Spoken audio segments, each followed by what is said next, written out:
فقلت استغفروا ربكم إنه كان غفارا يرسل السماء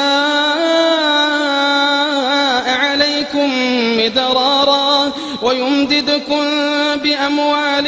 وبنين ويجعل لكم جنات ويجعل لكم أنهارا ما لكم لا ترجون لله وقارا وقد خلقكم أطوارا ألم تروا كيف خلق الله 7 سماوات